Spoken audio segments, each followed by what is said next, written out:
যারা 3 দিন আগে স্লোগান দেয় গাছের ডালে কাওয়া তারেক রহমান উমু, যারা স্লোগান দেয় আমার ভাইয়ের রক্তে লাল তারেক রহমান উমুকের আল, যারা নোয়াখালীতে চিটাগাঙ্গে কক্সবাজারে মিটিং করিয়া বিশ্রী কুশ্রী স্লোগান দেয় আমাদের নেতা নেত্রীদের নামে, শহীদ জিয়াউর রহমানের ছবি যারা পদদলিত করে, তারেক রহমান খালেদের ছবি, তাদের সাথে দেখে গিয়া বসে বসে হাসা হাসা কথা। এর নাম যদি রাজনীতি হয়, এই রাজনীতি আমি করি না। জাতীয়তাবাদী শক্তি একটা রাজনীতি হতে হবে, যে রাজনীতির স্লোগান হবে তোমার আমার ঠিকানা পত্তাম একটা যোগ, তুমি কে আমি কে বাঙালি, এই স্লোগানটা থাকতে হবে এই দেশে। যদি জোর করে আটকানো হয় তাহলে এই দেশ সাম্প্রদায়িক শক্তির হাতে চলে যাবে। যারা বলতেছে যে আওয়ামী লীগ যাতে কোনোদিনই না আসতে পারে, ঠিক আছে, কিন্তু অন্য কোনো কিছু হইতে পারবে না, তাইলে আসবে রাজাকাররা, এই কথাটা বলে দিলাম। এই দেশে মুক্তিযুদ্ধের পলিটিক্স না আসলে এই দেশে 30 লক্ষ লোকের রক্ত বৃথা যাবে। এই দেশ বাঙালি জাতি বেঈমান হিসেবে ইতিহাসে প্রতিষ্ঠিত হবে। মুক্তিযুদ্ধের রাজনীতি আসবে, আমি কয়ে দিলাম কথাটা আপনাকে। আমাকে বাইরে ফেলতে পারে, এখনো বাইরে হলে গুলি করে মারে ফেলতে পারে, কিন্তু মুক্তিযুদ্ধের রাজনীতি কিন্তু আসবে, আমি কয়ে গেলাম কথাটা। আমন্ত্রণ জানাচ্ছি প্রিয় দর্শক, মানচিত্র নিয়মিত আয়োজন কথোপকথনে। বর্তমানে বাংলাদেশে যে রাজনৈতিক উথাল পাথাল একটি সময় আমরা অতিক্রম করছি, সেই সময়টিতে দাঁড়িয়ে খোদ রাজনৈতিক দলগুলো তার সঠিক ভূমিকাটি পালন করতে পারছে কিনা সেই প্রশ্ন এখন উঠতে শুরু করেছে। এই বিষয়ে আমরা আলোচনা করবো। এই বিষয়ে আলোচনার জন্য আমাদের সঙ্গে আজকে যুক্ত রয়েছেন বিএনপি চেয়ারপারসনের উপদেষ্টা মুক্তিযোদ্ধা অ্যাডভোকেট ফজলুর রহমান। অ্যাডভোকেট ফজলুর রহমান, আপনাকে আমরা স্বাগত জানাচ্ছি আমাদের অনুষ্ঠানে।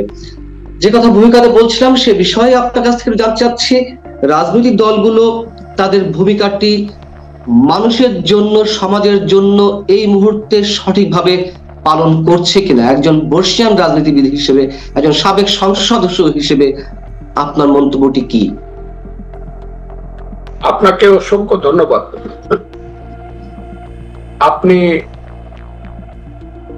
আমাকে যে প্রশ্নটি করেছেন তার আগে আমি জনগণকে সালাম দিচ্ছি, আসসালামু আলাইকুম। এখানে রাজনৈতিক দল আমার মতো করে বলবো না, রাজনৈতিক দলের যে সংজ্ঞা আছে পলিটিক্যাল সায়েন্সে, সেই সংজ্ঞা অনুযায়ী একটা দেশের একটা বিপর্যস্ত অবস্থায় অথবা বিপদগ্রস্ত অবস্থায় একটা রাজনৈতিক দল যে ভূমিকা পালন করা দরকার, সেই ভূমিকা পালন করার মতো কোন ধরনের যোগ্যতা, ইচ্ছা আমি রাজনৈতিক দলগুলোর মধ্যে দেখছি না।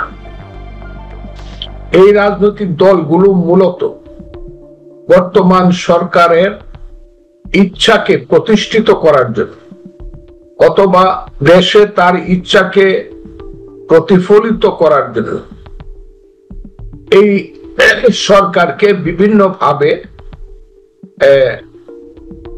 সহযোগিতা করছে। অথচ এই সরকার এই রাজনৈতিক দলগুলোকে মনে করছে তারা হলো তাদের সাইকোফ্যান। সাইকোফ্যান মানে হলো, খুব ভালো বাংলায় বললে মনে হয় বসংবদ, আর যদি আরেকটু বাংলা বলি তাহলে বলা হয় চামচা। চামচা মানে হলো সরকার তার কাজ নীরবে নিবৃতে অথবা প্রকাশ্যে বাস্তবায়িত করার জন্য 1 বছর যাবত করে যাচ্ছে। তার কাজটা কি? তার কাজটা হলো জাতীয় এবং আন্তর্জাতিক ভাবে যাদের সহযোগিতায় তারা ক্ষমতা এসেছে, বিশেষ করে জনাব অধ্যাপক মোহাম্মদ ইউনূস সাহেব যে শর্তে আন্তর্জাতিক শক্তির ক্রিয়ানক হিসাবে কাজ করার জন্য ক্ষমতা এসেছেন, সেই কাজ কিন্তু তিনি সঠিকভাবেই করে যাচ্ছেন। রাজনৈতিক দলগুলো হয়ে গেছে এখানে সুম্মুন বুকমুন উমিউন ফাহিউম লায়ারজিউ। তারা চোখ থাকতে দেখে না, কান থাকতে শুনে না, মন থাকতে বুঝে না, এইরকম একটা ভাব শুধু আছে যে আমাদেরকে একটু যদি খালি ডাক দেয় না, আসো আসো, এমনি দৌড়ায় গিয়ে তার উপরে পড়বো এবং তার মতো করে আমরা শেষ পর্যন্ত কথা বলবো। যদি কোনো কথা ইউনূস সাহেব না শুনতে চায়, তাদেরকে মনে কষ্ট দেয়, তখন বাইরে আইসা কিছু সমালোচনা করব, সমালোচনা করার পরে আবার ডাকবে, আসো আসো, তোমাদের জন্য আমি সিন্নি সালাত রাখছি, আইসা বৈশাখ কথাবার্তা বলে দাও। এবং সবচেয়ে দুর্ভাগ্যজনক হলো এইখানে যে দলটি মূল একমাত্র দল মানুষের কাছে, মানুষ যে দলটির প্রতি আশা করে আছে, সেই দলটির নাম হলো বিএনপি বা বাংলাদেশ জাতীয়তাবাদী দল।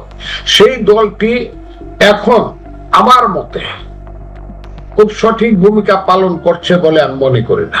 কেন মনে করি না? সেই দলটির মধ্যে ডাক দেওয়ার সঙ্গে সঙ্গে দৌড়ায় মহাসচিব থেকে ধরে স্থায়ী কমিটির সদস্যরা গিয়া বসে, কাদের সঙ্গে? যাদের এখন পর্যন্ত রেজিস্ট্রেশন হয়নি। এইসব শিশু বাচ্চারা 500 মিললে ফজলুর রহমানের মতো একজনের ভোট পাবে না। 500। আমি আল্লাহর রহমতে যে ভোটটা আমার এলাকাতে পাবো, এরা 500 মিললে এই ভোটটা, কারণ 500 মিললে এরা 5 লাখ ভোট পাইতে পারে, 2000 করে পায়, 1000 করে পাবেন। এরা মেম্বারের ভোট, এদের সাথে গিয়া বসে একবার বলতে পারে না আমার দলটা যে ঠিক আছে, আপনি যদি কথা বলেন আমরা যাব, কিন্তু আপনি আমাদের সঙ্গে এককভাবে কথা বলবেন। আমরা এই বাসুরদের পাশে রাখা এবং আমার বাসুরদের মাথার উপরে রাখা যারা কথায় কথায় আমাদের কথার প্রতিবাদ করবে এবং বেয়াদবি বেতমিজি করবে, তাদের সঙ্গে আমরা বসবো। এই কথাটা বলার মতো কারেজ আমার দলের আছে কিনা এটা আমি জানি না। এবং আমার দল এই কাজটা করে, যে ইউনূস সাহেব ডাক দিলেই যায়, কে এদের সাথে বসে, যারা 4 দিন আগে স্লোগান দেয় 1 2 3 4, যারা 3 দিন আগে স্লোগান দেয় গাছের ডালে কাওয়া তারেক রহমান অমুক, যারা স্লোগান দেয় আমার ভাইয়ের রক্তে লাল তারেক রহমান অমুকের আল, এইগুলা যারা স্লোগান দেয়, তাদের যারা নোয়াখালীতে, চিটাগাঙ্গে, কক্সবাজারে মিটিং করিয়া বিশ্রী কুশ্রী স্লোগান দেয় আমাদের নেতা নেত্রীদের নামে, শহীদ জিয়াউর রহমানের ছবি যারা পদদলিত করে, তারেক রহমান খালেদের ছবি, তাদের সাথে দেখে গিয়া বসে বসে হাসা হাসা কথা। এর নাম যদি রাজনীতি হয়, এই রাজনীতি আমি করি না। যারা মনে করছে প্রত্যেক দেশে একটা প্রিন্সিপাল কন্ট্রাডিকশন থাকে, যে দেশে সংগ্রাম হয়, যুদ্ধ হয়, প্রিন্সিপাল কন্ট্রাডিকশন। যেমন 71-এ প্রিন্সিপাল কন্ট্রাডিকশন ছিল এই দেশ স্বাধীন হবে না, পাকিস্তানি থেকে যাবে। মুক্তিযুদ্ধ সফল হবে, সঠিক আছে, সফল হবে না মুক্তিযুদ্ধ পরাজিত। This was the contradiction, principal contradiction. আমার দল এখন মনে করতেছে কিনা আমি জানি না, যে ইলেকশন হবে কি হবে না, এটা হলো প্রিন্সিপাল কন্ট্রাডিকশন। এটা যদি আমার দল মনে করে, আমার কোনো আপত্তি নাই, কিন্তু আমি মনে করি, এটা আমাকে কনভিন্স করতে, আমি মনে করি প্রিন্সিপাল কন্ট্রাডিকশন হইলো এই দেশে যে 71 সনে মুক্তিযুদ্ধ হয়েছিল, সেটা সঠিক ছিল কি বেঠিক ছিল, এই ফাইটটা জামাত করতে চায় এবং তারা ওই যে জঙ্গিবাদীরা, হিজবুত তাহরিরা করতে চায়, এবং এই কারণেই তারা 5ই আগস্ট ঘটাইছে। যদি তারা গণতন্ত্রের জন্য 5ই আগস্ট ঘটাইতো ভোটের জন্য, তাহলে 3 মাসের মধ্যে তারা ইলেকশন দিয়ে দিত। 1 বছর যাবৎ ক্ষমতায় থাকেও যখন বলে আমরা কি ইলেকশন করার জন্য ক্ষমতায় আসছি, আমরা তো এই দেশকে পরিবর্তন করার, কোন পরিবর্তন? আমরা দেশকে আফগানিস্তান করতে, তারা ক্লিয়ার স্লোগান দেয়। কাজে তাদেরকে জিজ্ঞাসা করতে হবে, তোমরা কি প্রধান কন্ট্রাডিকশন কি 71 নিয়ে, নাকি প্রধান কন্ট্রাডিকশন ইলেকশন নিয়ে? কাজে আমি মনে করি না যে এই জিনিসটা খুব সুষ্ঠুভাবে সমাধান হবে। কারণ ইউনূস সাহেব ওই যে শেয়ালের পিঠা ভাগ করার মতো ভাগ করে দিতেছে রাজনৈতিক দলগুলোকে। নিজে একটু বেশি কামড় দিয়ে ওজনতে হয়েছে না, তারপর না আরেকটু কামড় দেন, তাইলে বলে ওজনতে হয়েছে না। কিন্তু কেন তারা ডক্টর মোহাম্মদ ইউনূসের এই ইচ্ছার প্রতিফলন ঘটাচ্ছে? আমি আপনাকে বলি, ঘটাচ্ছে এই কারণে, তারা মনে করতেছে যে ইউনূস সাহেবকে কোনোভাবে কনভিন্স করে সরকারের পক্ষে থেকে, যেহেতু ইউনূস সাহেব 15 ঘন্টা বিমানে উড়ে গিয়ে আমাদের নেতা জনাব তারেক রহমানের সাথে একটা কন্ডিশন করছে, ফেব্রুয়ারির প্রথম সপ্তাহে 26 সনে ভোট দিবে, এই বিশ্বাসটা বিএনপি এখনো রক্ষা করতে চাচ্ছে এবং এই বিশ্বাসের মধ্যে বিএনপি আছে। কিন্তু এই বিশ্বাসের মধ্যে থেকে যদি দেখা যায়, কালকেও একজন বলছে তাদের মন্ত্রিসভার খুব সিনিয়র মিনিস্টার বলছে চট্টগ্রাম বিমানবন্দর বিদেশিদের কাছে দিয়ে দেওয়াই উচিত।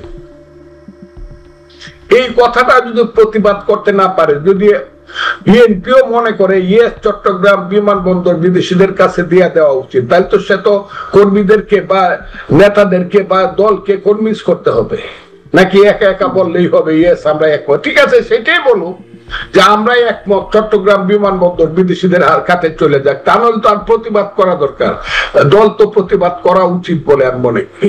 এগুলো তো বেসিক পলিটিক্স, এগুলো তো politics of existence of my country, আমার দেশের অস্তিত্বের প্রশ্ন এখানে। তারা কেন জিজ্ঞাসা করবে না সেন্ট মার্টিন দ্বীপকে আমার দেশের ভিতরে আছে না বাহিরে চলে গেছে? এই ফাইট গুলো করবে না, খালি ইলেকশন ইলেকশন ইলেকশন, এটাই কি হবে? আর ইলেকশন তো তারা দিবে না। আমি বললাম they will not furnish election in this country under the leadership of mister অধ্যাপক মোহাম্মদ ইউনূস। হবে না এই দেশে। আমি 61 বছরের আমার অভিজ্ঞতা দিয়া কইতাছি, এই দেশে ইলেকশন ইউনূস সাহেবের অধীনে হবে না। যে 71 সনের যুদ্ধ বিরোধীরা এই দেশটাকে সমস্ত কিছু বিনা নির্বাচনে গ্রাফট করে ফেলবে, এবং বিএনপি মনে করতেছে এতেই বুঝে একটা ইলেকশন হইলে আমাদের খুব লাভ হয়ে যাবে।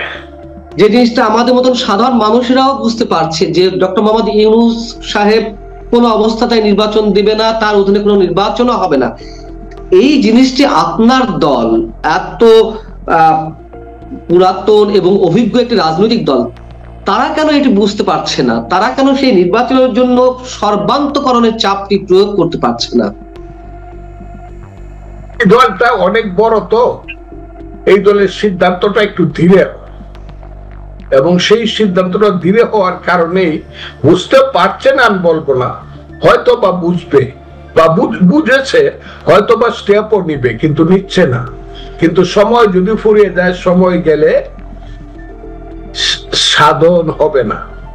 এইটা হলো শুদ্ধ গান। আরেকটা হইলো যে ওই যে কয় থাকতে ক্ষুধা প্রেম সুধা পান করো রে পাগলাবো, দিন গেলে দিন আন পাবে না, ভাটায় যদি লয় যৌব। আমি বিএনপি বা আমার দল বা আমাদের যারা প্রগতিশীল দল আছে, এরা করে কি? এরা কি করে? কমিউনিস্ট পার্টি, পঞ্চ পার্টি, যে পঞ্চ পাণ্ডবের যে দল, কি দল বলে এটাকে? পঞ্চ পাণ্ডবের মান্না সাহেবদের নেতৃত্বে যে পঞ্চ পাণ্ডবের নাগরিক ঐক্য, নাগরিক ঐক্য, নাগরিক ঐক্য এবং 5টা মিলে কিন্তু একটা নাম আছে। এটা তারা কি করে? বাম গণতান্ত্রিক জোট, এরকম একটা আছে। তারা চুপ হয়ে গেল কেন? কি পাওয়ার? সিপিবি কিন্তু তারা ওয়াক আউট করেছে, যে গণতান্ত্রিক কথিত ঐক্যমত্য কমিশনের বৈঠক চলছে, ঐক্যমত্য কমিশনের বৈঠক থেকে বেশ কয়েকবার ওয়াক আউট করেছে। তারা স্পষ্টভাবে জানিয়ে দিয়েছেন, সিপিবি রহিন হোসেন প্রিন্স উনি সংবাদ সম্মেলন করে জানিয়ে দিয়েছেন যে এইভাবে যদি হুটহাট করে ডাকা হয়, কোনো ধরনের আউটপুট না আসে মিটিং গুলোতে, তাহলে সিপিবি আর ঐকমত্য কমিশনের বৈঠকে আসবে কিনা ভেবে দেখবে, 5 বার ভাববে। তারা কিন্তু অন্তত এই কথাটা স্পষ্ট জানিয়ে দিয়েছে ঐকমত্য কমিশনের বৈঠকে। রহিন হোসেন প্রিন্স বলেছে, সিপিবির সাধারণ সম্পাদক। কিন্তু যাদের কাছ থেকে কথা শুনতে চাইতাম, প্রিন্সের চেয়ে অনেক বেশি গুরুত্বপূর্ণ এবং নেতা, তারা কেন চুপ করে থাকে? কিসের আশায়? কিসের পাওয়ার আশায়? কি পাওয়ার আশায়? মিষ্টি মিষ্টি করে কথা বলে, ঘুরায় পেশায় একটা কথাই বলে, ইউনূস সাহেবই ভালো। এই কথা বললে তো হবে না। মিষ্টি মিষ্টি কথা বলে। আপনার কি মনে হয় তারা কেন খোলামেলা ভাবে এখনো বলছে না? আপনার কাছে কি মনে হয়? একটা কথা আছে, দেখেন, কবিরা কিন্তু আগেই কয়ে গেছে, ধন্য আশা কুহুকিনী তোমারও মায়া। কবিরা কিন্তু ধন্য আশা করতেছে যে কেউ না কেউ মায়া করবে। এই কারণে তারা কথা কই, আমার মান্না সাহেব, জুনায়েদ সাকিদের ওই যে আমার কি ভাই, ওই যে ওয়ার্কার্স পার্টি, বিপ্লবী ওয়ার্কার্স পার্টি, সাইফুল হক, ওয়ার্কার্স পার্টির ভাই কোথায়? এত স্পষ্ট কথা বলতো, এখন কেন কথাগুলো অস্পষ্ট লাগে? এখন কেন ঘুরায় পেঁচায় তথ্য দেয়া কথা কয়? তারা কথা বলে না কেন সুস্পষ্ট কথা? বিএনপি যে কথা বলে, তবে এরই মধ্যে কিন্তু ডক্টর মোহাম্মদ ইউনূসের পদত্যাগের দাবি উঠতে শুরু করেছে আনুষ্ঠানিকভাবে। গণতান্ত্রিক বাম ঐক্য গণতান্ত্রিক বাম ঐক্য তারা কিন্তু সংবাদ সম্মেলন করে ডক্টর মোহাম্মদ ইউনূসের পদত্যাগ দাবি করেছে। দাবি করছে তো, পদত্যাগের জন্য রাস্তায় নামা। ইউনূস সাহেব এই দেশকে ধ্বংস করে দিবে, এই দেশের মন্ত্রিত্বের। আর বিরোধী দলগুলা মনে হয় যেন নববধূর মতে লাল ঘুমটা মাথায় দিয়ে চুপ করে থাকে, শ্বশুর যদি শুনে ফেলে তার কণ্ঠ। এইরকম একটা দল দেশ হইতে পারে নাকি?